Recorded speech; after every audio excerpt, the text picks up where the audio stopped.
President Biden transferring 11 Gitmo Bay detainees with suspected al-Qaeda ties to Oman, including 2 alleged former bodyguards for UBL. All of the men have been held since shortly after the 9/11 attacks.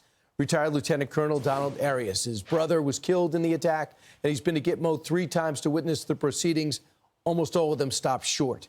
He joins us now. Colonel, your feeling about this move? I can't imagine any normal American being okay with this. I mean, these are dangerous people. These 11 detainees, they couldn't try them, but they were too dangerous to release. So now we're going to let them loose on the world. We're going to get them resettled. We're going to get them back on track with their lives. What, so they can return to the battlefield and come back to haunt us? We haven't heard the last of these guys. I'm certain they'll be back. What did you notice when you were down there? Did you see repentant people realize the error of their ways when you were in the courtroom? Absolutely not. You know, I was there in 2009 when, and it was a competency hearing for Ramzi bin al-Shibh, when KSM stood up in the courtroom and said, I did it, I said I did it, we did it for jihad, and I do it again. To me, I'm not a lawyer, but that's a courtroom confession. That wasn't good enough for anybody then. So they were not repentant, not in the least. I mean, these guys are steeped in this ideology and have been festering down there in Gitmo. As far as I'm concerned, they can fester there forever. Remember, Obama swapped them out. They were reformed. They were going to stay in the neighboring nation. Now they have their key officials in the new Taliban 2 Afghanistan story. I mean, so they're basically laughing in our face. They come back as heroes once they're out.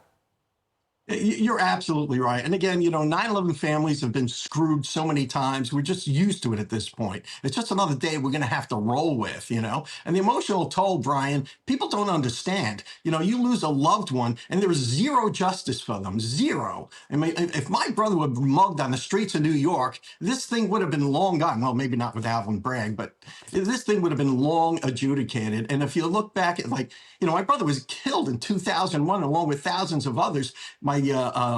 My mother died in 2015, never seeing justice for her son. My father passed in 2019, never seeing justice. My sister, who accompanied me to Gitmo 3 times, died in 2021 during the pandemic.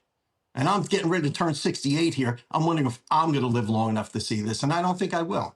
I think these guys are just, whoever's calling the shots, and we all know it's not Biden, it's whoever his handlers are, these leftist activists that are pulling the strings of this government, and these legal soldiers of fortune that came out of leftist NGOs that were suing the government are now, you know, full-time employees at the DOJ. This is where all this crap comes from. And, you know, we objects of pity, we 9/11 family members are just not smart enough to understand why they're doing it. No, you're not smart enough. You're smart enough to understand this is pure politics and someone trying to outdo perhaps President Obama, who said he wasn't going to do that, wasn't able to do this at Gitmo. So 11 detainees go to Oman, but the worst could be yet to come. According to the Wall Street Journal, this Mohammed Rahim, a bodyguard of bin Laden, who as late as 2016, the last time we heard of him, has reaffirmed his radical ways, and the al-Qaeda doctrine could be swapped for 3 Americans that we left behind in Kabul, in Afghanistan. I feel for the families. Michael McCall was briefed on this, says it's a bad deal. Your thoughts about this? Bin Laden's bodyguard. It's crazy. It's craziness. All we're doing is encouraging more kidnapping and more thugs out there to commit terrorism. You know, when they know they can get away with it, spend a few years at Gitmo, come home a hero, why not do it again? These guys don't mind blowing themselves up. You think they're going to mind spending a few years in the clink? I don't think so. I mean, the whole thing's outrageous. These people are war criminals. They're illegal enemy combatants in violations of the law of war, and they should have been tried in a wartime tribunal that we set up at Gitmo. And if you look back and say, what do we got in history? Look at these Nazi war crimes that we did in Nuremberg. Nuremberg was, you know, over in 10 months. These guys were tried, adjudicated, done. 10 months. Next. Why are we still mucking around with these guys? Well, I'm sorry about all the losses in your family as you wait for justice, but I know your brother would be proud that you're still fighting for him. Lieutenant Colonel Donald Arias, thanks so much.